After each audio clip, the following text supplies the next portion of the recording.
Chinese വാസ്തുകലയായ feng shui പ്രകാരം നിങ്ങളുടെ ഓരോരുത്തരുടെയും വീട്ടിൽ ഒളിഞ്ഞിരിക്കുന്ന സമ്പത്തിൻ്റെതായിട്ടുള്ള ഒരു നക്ഷത്രമുണ്ട്.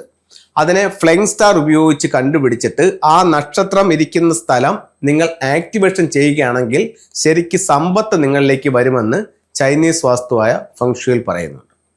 ഇത് എങ്ങനെ കണ്ടുപിടിക്കാം? അപ്പോൾ ഒരാൾ ഫോൺ ചെയ്തിട്ട് ചോദിക്കുന്നു, സാറേ എൻ്റെ വീടിന്റെ ദർശനം കിഴക്കാണ് തെക്കാണ്, എൻ്റെ ആ വെൽത്ത് സ്പോട്ട് ഒന്ന് പറഞ്ഞു തരാമെന്ന് ചോദിച്ചു കഴിഞ്ഞാൽ അങ്ങനെ ഒരു വ്യക്തിക്ക് പറയാനായിട്ട് പറ്റില്ല. ഓരോ വീടിൻ്റെയും കൃത്യമായിട്ടുള്ള പ്ലാനും ആ സ്ഥലത്ത് ചെന്ന് അതിൻ്റെ ഡയറക്ഷൻസും കാര്യങ്ങളും എടുത്തിട്ട് അവിടെ ഇരുന്ന് ആ ഫ്ലൈങ് സ്റ്റാർ നമ്പർ കണ്ടുപിടിച്ച് ആ സ്പോട്ട് കണ്ടുപിടിച്ച് ആ സ്പോട്ട് ആക്ടിവേഷൻ ചെയ്യുകയാണെങ്കിൽ ഉറപ്പായിട്ടും സാമ്പത്തികമായിട്ടുള്ള നേട്ടങ്ങൾ ഉണ്ടാകുമെന്ന് ഫെങ്ഷുയിൽ പറയുന്നുണ്ട്. ഇനി അത് എങ്ങനെ കണ്ടുപിടിക്കാം എന്നുള്ളതാണ്. ഒരു ഉദാഹരണത്തിലൂടെ നമുക്കത് കാണാം. ഒരു വീട്ടിലേക്ക് കടന്നു ചെന്നിട്ട് അവിടുത്തെ ചോദിക്കുന്നു, നിങ്ങൾ ഈ വീട് എപ്പോഴാണ് താമസമാക്കിയത്, അല്ലെങ്കിൽ ഇതിന്റെ ഹൗസ് വാമിങ് എപ്പോഴായിരുന്നു എന്ന് ചോദിക്കുന്നു. അപ്പോൾ അവർ പറയുന്നു 2012 ഈ വീട് ഞാൻ വെച്ചത്. ചിലപ്പോൾ അവർ കൃത്യമായിട്ടുള്ള മാസമൊക്കെ പറയും. 2012 ജനുവരി മാസം 12-ാം തീയതി രാവിലെ 11:30 ഉള്ള കണക്കൊക്കെ പറയും. ഓക്കെ, അതെല്ലാം കിട്ടിക്കോട്ടെ, ഇരിക്കട്ടെ. യഥാർത്ഥത്തിൽ നമുക്കിവിടെ വേണ്ടത് ഈ 2012 എന്നുള്ള വർഷമാണ് നമുക്കിവിടെ വേണ്ടത്. അപ്പൊ നമുക്ക് 2012 വീട് പണി കഴിപ്പിച്ചു പാല് കാച്ചി എന്നുള്ള ആ ഒരു വർഷം കിട്ടി. ഇനി നമുക്ക് അവിടെ വേണ്ടുന്നത് ഈ വീട് കിഴക്ക് ദർശനത്തിലാണ് നിൽക്കുന്നത്. കിഴക്കിൽ എത്ര ഡിഗ്രി നിൽക്കുന്നു? അതെന്തോ അങ്ങനെ ചോദിക്കുന്നത്? അങ്ങനെ ചോദിക്കുന്നതിൽ കാരണമുണ്ട്. കാരണം എന്ന് പറഞ്ഞു കഴിഞ്ഞാൽ ഒരു കോമ്പസ് എന്ന് പറയുന്നത് 360 ഡിഗ്രിയാണ്. അതായത് 360 ഡിഗ്രിയാണ് ഒരു കോമ്പസ്. ഈ കോമ്പസിൽ ഇതിന്റെ നോർത്ത് പോൾ എന്ന് പറയുന്നത് കറക്റ്റ് 0 ഡിഗ്രിയാണ്.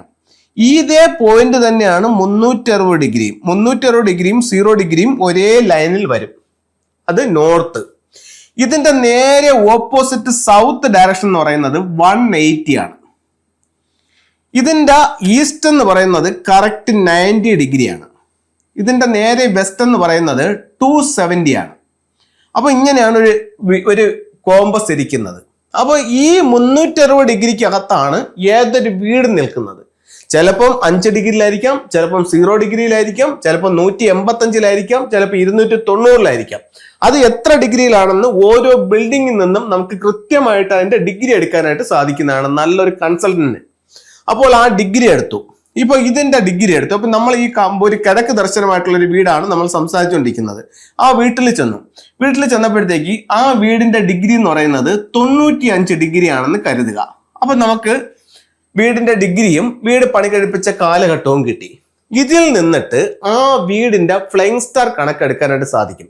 നമ്മൾ പറഞ്ഞു വന്ന മറ്റൊരു ടോപ്പിക്ക് കിഴക്ക് ദർശനമാണ്. അപ്പൊ കിഴക്ക് ദർശനം എത്ര ഡിഗ്രി ആണെന്ന് ഉള്ളൊരു കണക്കുണ്ട്.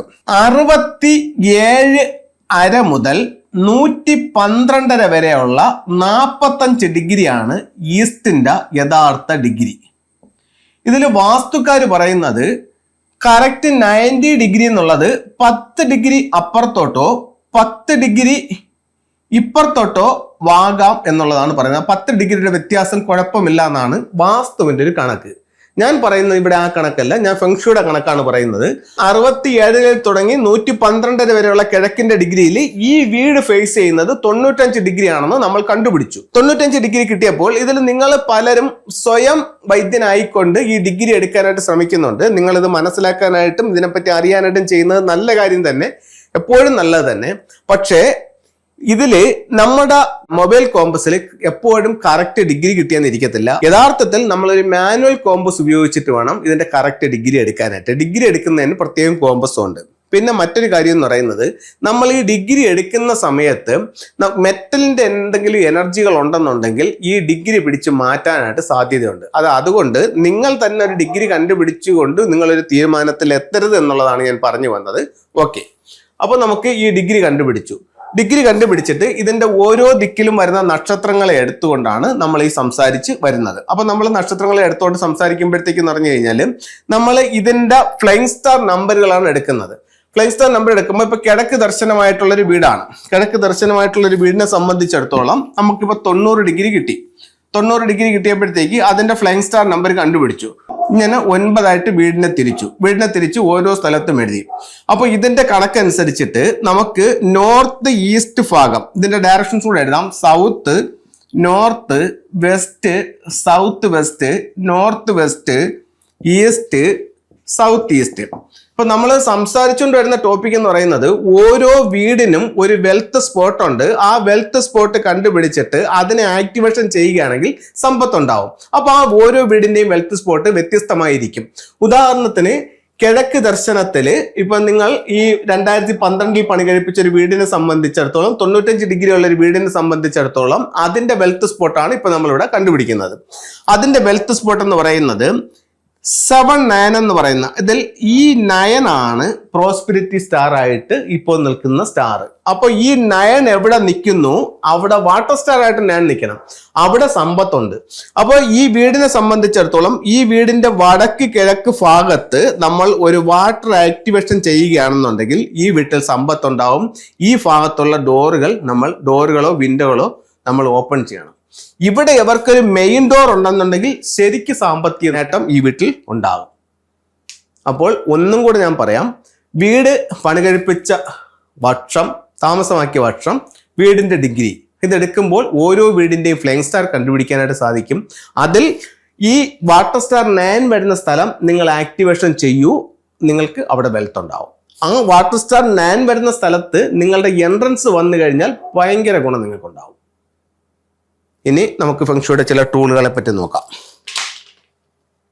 ഫെങ്ഷുവിൽ സംബന്ധിച്ചിടത്തോളം ഇഷ്ടം പോലെ ക്രിസ്റ്റൽസ് ഉപയോഗിക്കുന്നുണ്ട്. എന്തുകൊണ്ടെന്ന് വെച്ച് കഴിഞ്ഞാൽ തന്നെ 5 എലമെന്റ്സിന്റെ ഒരു തിയറിയാണ് ഫെങ്ഷു എന്ന് പറയുന്നത്. അതിൽ എർത്ത് എന്ന് പറയുന്ന പ്രധാനപ്പെട്ട ഒരു എലമെന്റ്, അതിനെ സംബന്ധിച്ചിടത്തോളമാണ് ഈ ക്രിസ്റ്റൽസ് എല്ലാം അതിൽ വരുന്നത്. ഇനി നമുക്ക് ഇതൊരു മൾട്ടി കളർ ബ്രേസ്ലെറ്റ് ആണ്. ഇത് നമുക്ക് ധരിക്കാവുന്നതാണ്. അതുപോലെ തന്നെ ഇത് ഒരു അമറ്റിസ്റ്റ് എന്ന് പറഞ്ഞ ബ്രേസ്ലെറ്റ് ആണ്. ഒരു ഡിവൈൻ എനർജിക്ക് വേണ്ടിയിട്ട് ഇത് ഉപയോഗിക്കാം. ഇതാണെന്നുണ്ടെങ്കിൽ ഒരു വൈറ്റ് ആണ്. വൈറ്റ് കുട്ടികളുടെ വിദ്യാഭ്യാസപരമായിട്ടുള്ള ആവശ്യങ്ങൾക്ക് വേണ്ടി ഉപയോഗിക്കാം. കുട്ടികൾക്ക് നല്ല മുതിർന്നവർക്കും വിദ്യാഭ്യാസപരമായിട്ടുള്ള ഗുണങ്ങൾക്ക് ഉപയോഗിക്കാം. അടുത്തത് ഒരു ടൈഗർ ഐയുടെ ബ്രേസ്ലെറ്റ് ആണ്. ഇത് നമുക്ക് എപ്പോഴും നല്ല ആക്റ്റീവായിട്ട് നിൽക്കാനായിട്ട് ടൈഗർ ഐയുടെ ബ്രേസ്ലെറ്റ് ഉപയോഗിക്കാവുന്നതാണ്. അടുത്തത് കർണേലിയന്റെ ബ്രേസ്ലെറ്റ് ആണ്. കർണേലിയന്റെ ബ്രേസ്ലെറ്റ് എന്ന് പറയുന്നത് നമുക്ക് തൊഴിൽപരമായിട്ടുള്ള അഭിവൃദ്ധിക്ക് വേണ്ടിയിട്ട് കർണേലിയന്റെ ബ്രേസ്ലെറ്റ് ധരിക്കാവുന്നതാണ്. അടുത്തത് റോസ് കോഴ്സ് ആണ്. റോസ് കോഴ്സ് എന്ന് പറയുമ്പോഴത്തേക്ക് വിവാഹ സംബന്ധമായിട്ടും മറ്റുള്ളവരുടെ സ്നേഹം, അംഗീകാരം ഒക്കെ കിട്ടാനും നമുക്കിത് ധരിക്കാവുന്നതാണ്. അതുപോലെ നമുക്ക് ഉപയോഗിക്കാവുന്ന മറ്റൊരു ടൂൾ എന്ന് പറയുന്നത് ക്രിസ്റ്റൽ ആണ്. ഇത് 2 ക്രിസ്റ്റൽ ബോളുകൾ സൗത്ത് വെസ്റ്റ് കോർണറിൽ ഹാങ് ചെയ്യുന്നത് നല്ലൊരു റെമഡി ആയിട്ട് ഫെങ്ഷുവിൽ കണക്കാക്കുന്നു. അതുപോലെ ഉപയോഗിക്കാവുന്ന മറ്റെന്ന് പറഞ്ഞാൽ കുബേർ കോയിൻസ് ആണ്. അപ്പൊ കുബേർ കോയിൻസ് നമ്മുടെ കൈവശം സൂക്ഷിക്കുന്നത് നമ്മളിലേക്ക് വെൽത്തിനെ അട്രാക്ട് ചെയ്യാൻ നല്ലൊരു ടൂളായിട്ട് കണക്കാക്കപ്പെടുന്നുണ്ട്. അതുപോലെ തന്നെ നമുക്ക് ഗോമതി ചക്രമുണ്ട്. ഗോമതി ചക്രത്തെ ഒരു 11 ഗോമതി ചക്രത്തെ ഒരു മഞ്ഞ തുണിയിൽ പൊതിഞ്ഞ് നമ്മുടെ ക്യാഷ് ബോക്സിലോ അല്ലെങ്കിൽ നമ്മുടെ പൂജാമുറിയിലോ സൂക്ഷിക്കുന്നതും വെൽത്ത് പരമായിട്ടുള്ള അഭിവൃദ്ധിക്ക് നല്ലതായിട്ട് ഫെങ്ഷുവിൽ കണക്കാക്കുന്നുണ്ട്. അപ്പോൾ എല്ലാവർക്കും എല്ലാ ഐശ്വര്യങ്ങളുമായിട്ട് പ്രാർത്ഥിച്ചുകൊണ്ട് നിർത്തുന്നു. നന്ദി, നമസ്തേ.